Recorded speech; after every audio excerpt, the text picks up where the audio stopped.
Hi, I'm really glad you're here for this orienting practice that is actually just a short pause for presence. It's so easy to get drawn out of present moment experience. That's such a human aspect of the brain, right? To be drawn into thoughts of the past or the hypothetical future, theoretical constructs, or even just trying to mind read other people's perceptions or opinions. However, research has shown that coming back into present moment experience can be so powerful.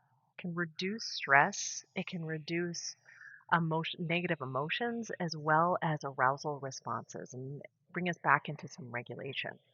This is actually can be a really effective little exercise to use if you or somebody you're working with feels emotionally hijacked, dissociated, or flooded.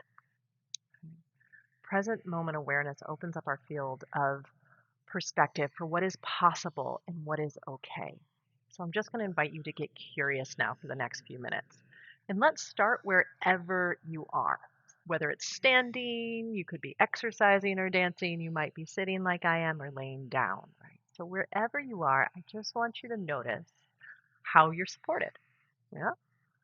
Just sense how either earth is coming up to meet your feet, soles of the feet. If you're sitting, you might rock a little side to side, right? To feel how the chair or the furniture or the floor is actually supporting you. And slowing down enough, whether you're doing a lot of movement right now or not much, to really just pay attention to how your body is supported and even maybe yielding to gravity a little bit. hmm Now let's notice how we're in our environment. That's simple. I'm going to suggest starting with the visual field or the visual sense and just letting your head and neck smoothly and gently turn, right? And giving permission to the eyes to look around your space. See what they see, what they're gravitated towards, right? Without your mind getting in the way saying you should look at this or that. Just allow the eyes to take in what they want. It might be a certain color. hmm It might be an object that's particularly interesting or pleasant, right? Or even just the quality of light moving into the space. But when you find something, allow your eyes to pause for a moment. Sense it, take it in. And then when they're ready to go to the next one, let that happen. What is it that seems to be drawing its attention? Uh-huh. Is there a particular way the body wants to move, the head and the neck? Is there a way that it doesn't want to move? That can be equally as interesting. And when it finds the next object or color or texture, again, pause and see if you can remember, like, oh, yeah, I'm still supported by something. hmm So we're tuning into the external environment and seeing how it impacts our internal environment. Just kind of trying to sync up the calibration system of our neuroception that tells us what's safe and what's not, what's okay and what's not. Now, we've been using the sight. Let's shift to the audio, right? Let's shift to the ears and what you're hearing. And listen for both what's in the space right now and what's out of the space. And there's nothing that isn't allowed to come in. Okay. So it doesn't have to be a spa environment. You're just hearing what you hear and seeing how that impacts you inside. There's sounds you're going to like the birds I can hear chirping right now, and sounds you may not, car horns, whatever it may be. Again, just tracking how the system either maybe constricts or expands. Mhm.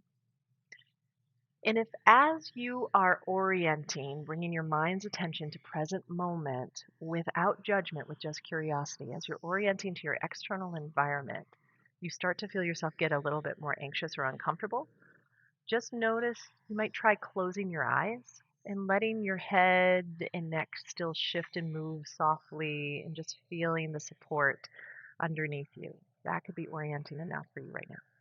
Mhm. And now begin to notice like what the temperature is if you haven't already. How is that for you? How's the air against the skin? you're holding something, maybe even your own hands, you might turn the mind's attention with just curiosity to what that connection is like, either with the object or your hands. And it could be texture that's more interesting for some folks. Good. And again, scan, have I lost my connection with my support? See if you can sense the support at the same time as you're tracking. Come on into inside and notice the belly. Is the stomach tight or starting to settle? You might even feel the breath having a little bit more room to breathe you. And we're intentionally looking for things that feel okay, pleasant, good, right? We have more neural pathways for negative experiences, threat and danger than we do for positive, pleasant okayness. So let's hone and support those neural pathways towards what's okay. And if you're not noticing much of anything, that's all right too. Just your willingness to stay curious is going to help expand your nervous system's capacity to detect the subtleties of what's okay for you and what's not. Yeah. And just one more moment here. Mhm. And then maybe consider taking a full clearing inhale, exhale. That felt good. Do it again. Mhm. If this works for you, do it anytime throughout your day. If this is a new practice for you and slowing down is hard, consider challenging yourself a little bit from time to time to try it, to get accompanied to it. Or while you're doing the slowing down and orienting, let yourself move a little bit. You might have noticed I was swaying. That's a way that I help regulate and come back to center. So may there be more presence for you throughout your day. Thank you.